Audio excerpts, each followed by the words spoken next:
We've learned 2 Sebastian County deputies have been stabbed and rushed to the hospital. These deputies were working inside of the county jail. In fact, this picture just right behind me here is Grant Harden in 1990 wearing a Fayetteville Police Department uniform.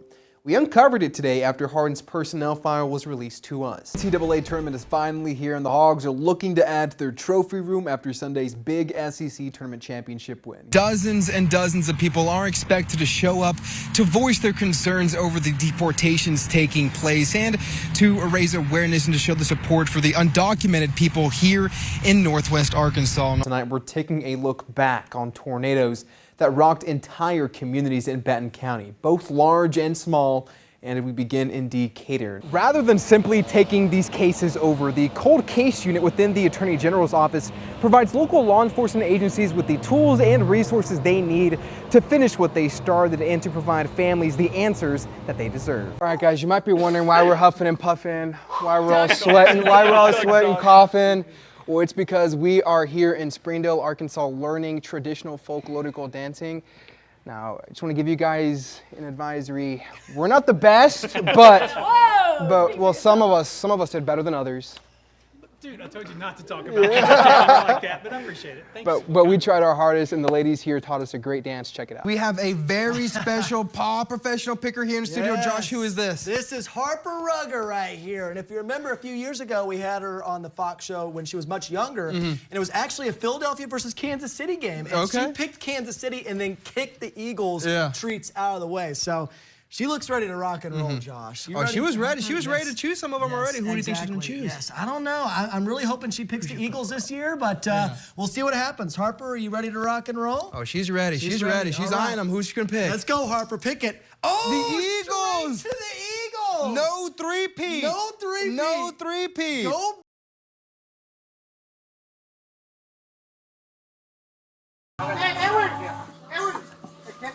Hello, we're back. I told you next time I'd be back, I'd be giving you a ticket, so I need your ID. Just before 2 a.m. on April 5th, Springdale officers arrive at the 3000 block of North Oak Street for a noise disturbance.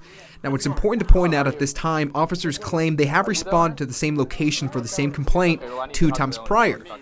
Springdale officer Chandler Masonar tells the owner, who was identified as Rodrigo Leon, that if authorities had to come back a 3rd time, the owner would be receiving a ticket for noise complaint. 830, 88. You guys go back inside so you can talk to him. I got everything. Alright, don't let him go back inside. I'll be right back. At this point, Officer Masonar walks away and comes back to hand Mr. Leon a ticket. It's not the first time. Hello. Where's the guy I need to talk to? Right here. Okay, well I need to talk to the other guy who said he was the owner, so. I'm the owner. And that's when you see Rosadelia Leon, who was later identified as Rodrigo's wife. And she tells Officer Masonar that she's also the owner. And after refusing to give her name, Officer Masonar tells Rosadelia that she's going to be placed under arrest. I'm writing you a ticket too. What's your first name? I don't give you tickets to my If you don't give me your name, I'm taking you to jail. Alright, she's going to jail. Hey, no. Hey. And officers attempt to make what ended up being their first arrest of the night. You're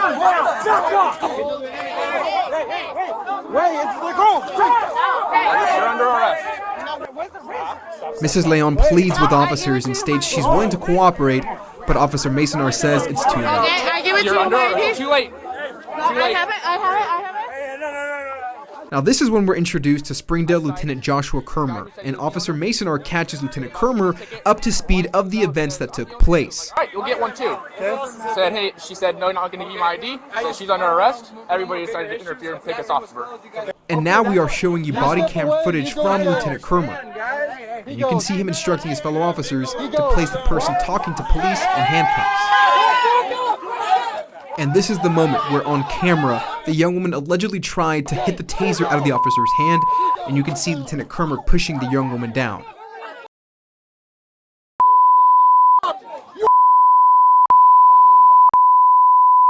And here is another angle of the push from Officer Masonar.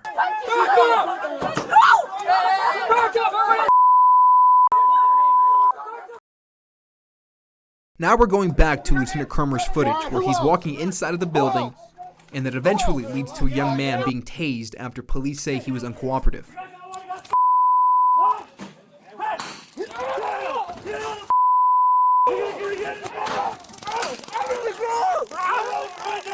And after walking outside and speaking with multiple different agencies, you will hear Officer Mason say he doesn't know why some of the people were arrested. I'll be real with you. I don't know why some of these people were arrested. So I guess it'll work. All right. Okay, I'm like trying to read it out. So I'm going? Meet Holden Jeffries. So I'm 18 years old and I'll be attending the University of Arkansas next year. Holden was born and raised in Gravette, Arkansas, a town of less than 4,000 people. And while his mom worked hard to provide a good life for the two of them, Holden spent his afternoons at the Boys and Girls Club of Benton County. I have been with the Boys and Girls Club for around 13 years now, so it's been a really big part of my life. I've kind of just grown up through the club. A lot of the programs have really just kind of taught me who I was as a person, so that's kind of what led me into the Youth of the Year program. The Youth of the Year program honors teen leaders who represent the voice of millions of club kids by exemplifying leadership, academic success, advocacy, and determination. And you have to start out with filling out a packet.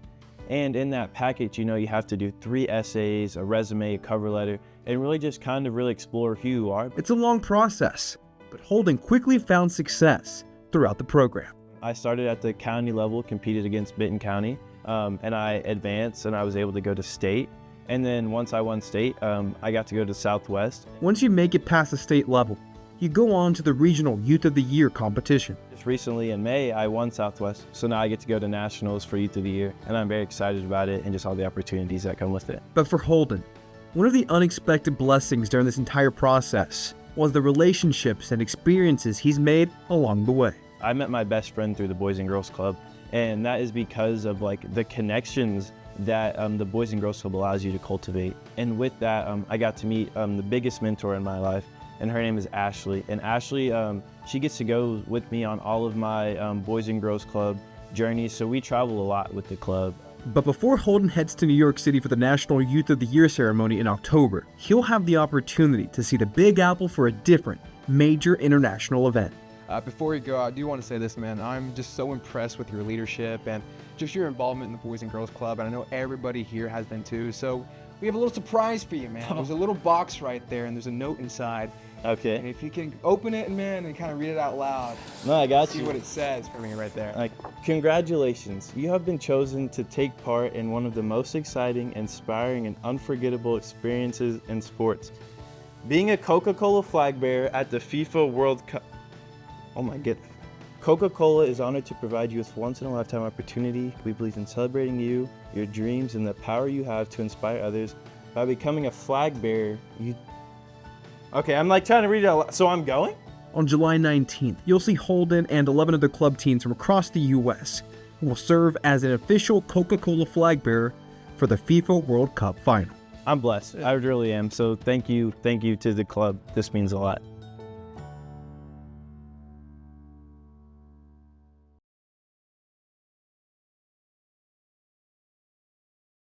It's a tradition like no other. The 19th annual Walmart Northwest Arkansas Championship presented by P&G. How about that? That was my Jim Nance, the Master's voice. I was going to say, is it Josh Pineda or Jim Nance?